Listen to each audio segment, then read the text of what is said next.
엄마, 바빠? 나 시간 되면 부탁 하나만 해도 될까?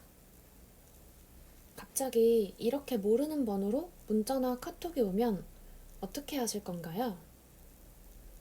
평소에 충분히 일어날 수 있을 법한 일이라 별 생각 없이 우리 딸이나 아들이라 생각하고 답장하는 경우가 많은데요. 특히 자식 이름까지 나오면 의심할 여지 없이 우리 딸, 우리 아들이구나 할 수 있습니다. 그런데 아무리 상황이 그럴듯하고 이해가 가더라도 이렇게 모르는 번호로 연락이 온다면 일단 보이스피싱인지 아닌지 의심부터 하셔야 됩니다. 이런 식으로 자식이나 지인, 친척을 사칭해서 개인정보나 돈을 유도하는 보이스피싱이 굉장히 많기 때문인데요. 이런 보이스피싱이 원하는 결론은 보통 개인정보나 돈인 경우가 대부분입니다. 말로만 들을 때는 보이스피싱인 게 너무 뻔하니까 난 안 걸릴 거라고 생각할 수 있는데요. 막상 문자를 받으면 너무 그럴듯해서 순식간에 넘어갈 수도 있는 게 보이스피싱이죠.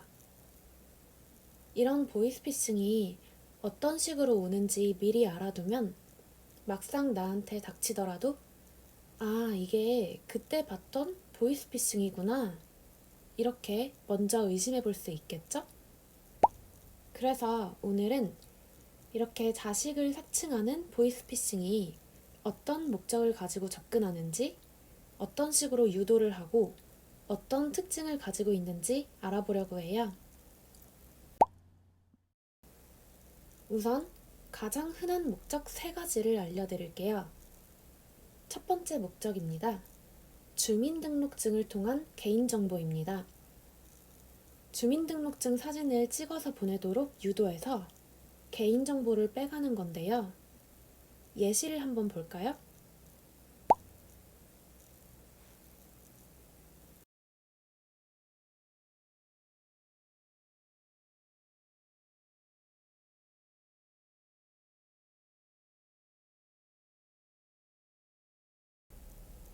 두 번째 목적은 송금이나 계좌이체입니다.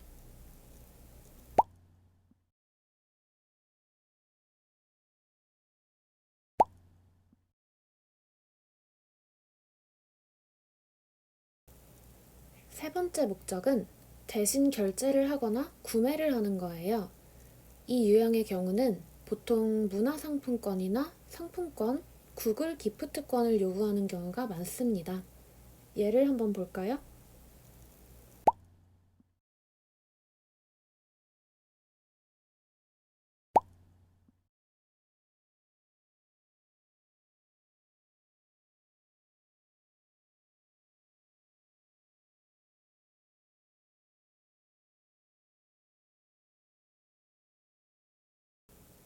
이렇게 보이스피싱에서 대표적으로 요구하는 것 세 가지를 알아봤는데요. 처음에는 엄마를 부르면서 경계를 낮추고 이런 식으로 핑계를 대면서 개인정보나 돈을 유도합니다. 이런 보이스피싱에 걸렸을 때 이게 보이스피싱이라는 것을 파악할 수 있도록 대표적인 특징 4가지를 알려드릴게요. 첫 번째 특징, 가족이나 지인을 사칭합니다. 가장 흔하게 오는 게 엄마라고 부르면서 문자나 카톡이 오는데요. 보통 엄마, 나 폰 잃어버렸는데 이런 식으로 오는 경우도 많고요. 자식의 실명이 실제로 나오는 경우도 있어요. 엄마, 나 길동인데 이런 식으로 오는 거죠. 자식의 이름이 실제로 나오면 정말 의심할 여지 없이 내 딸이나 아들이라고 생각할 수 있을 것 같아요. 그래도 의심해 보셔야 합니다.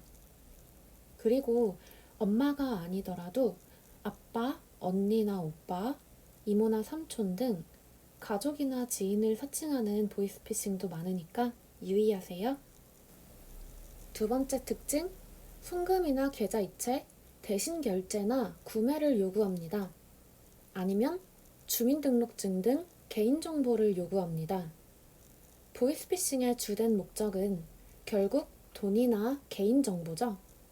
만약에 주민등록증 사진을 찍어서 보내달라거나 돈을 대신 송금해달라거나 결제나 구매를 대신 해달라는 요청이라면 무조건 의심부터 하세요. 돈이나 개인정보를 요구하면 보이스피싱일 확률이 높습니다. 세 번째 특징, 전화가 안 됩니다. 앞에서 여러 가지 예시를 보면서 아셨겠지만 보통 폰이 고장났거나 폰을 잃어버렸거나 아무튼 폰이 안 돼서 문자나 카톡밖에 안 되는 상황이라고 접근을 하는데요. 처음부터 의심을 하고 전화로 내 자식이 진짜 맞는지 확인해 보려는 사람들이 있죠. 보이스피싱은 여기에도 대비해서 전화가 안 되는 상황을 가정합니다. 핸드폰이 안 돼서 컴퓨터에서 문자나라로 문자를 보내는 거다 라고 하기도 하고 PC 카톡으로 보낸다는 등 아무튼 전화가 안 된다고 둘러댑니다. 전화가 안 된다고 하면 특히 더 의심할 필요가 있어요. 네 번째 특징, 급한 상황입니다. 보통 급한 상황이라고 얘기하는 경우가 많은데요.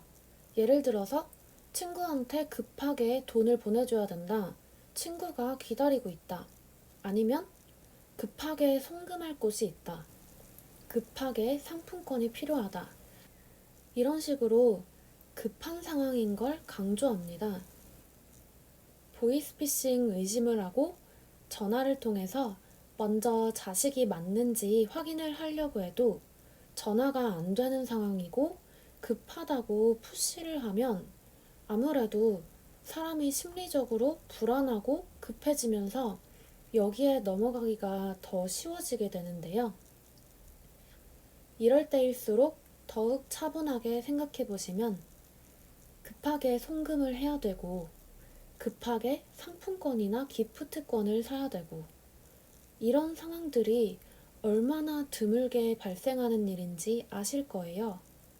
그리고 이렇게 급하게 송금이나 상품권을 사는데 실패하더라도 그렇게 큰 일이 벌어지지 않는다는 것도요. 저희 엄마를 생각하면 제가 실제로 이런 상황이라고 100번 양보해서 가정하더라도 송금을 못하고 상품권을 못 사는 게 낫지. 엄마가 보이스피싱에 당해서 개인정보나 돈을 잃으면 너무 속상할 것 같아요. 지금 당장 안 되고 하루 이틀 늦어져도 큰일 안 납니다. 엄마가 보이스피싱 당하지 않는 게 훨씬 100만 배는 더 중요해요. 절대로 넘어가지 마세요. 지금까지 엄마를 사칭하면서 개인정보나 돈을 요구하는 보이스피싱의 목적과 특징에 대해서 알아봤습니다. 영상이 괜찮았다면 좋아요, 구독 꼭 눌러주세요.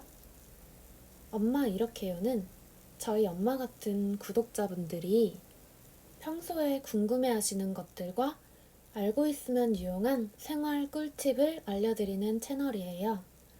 이외에도 평소에 궁금하셨거나 제 채널에서 보고 싶은 내용이 있으시다면 댓글로 편하게 남겨주세요. 지금까지 시청해주셔서 감사합니다.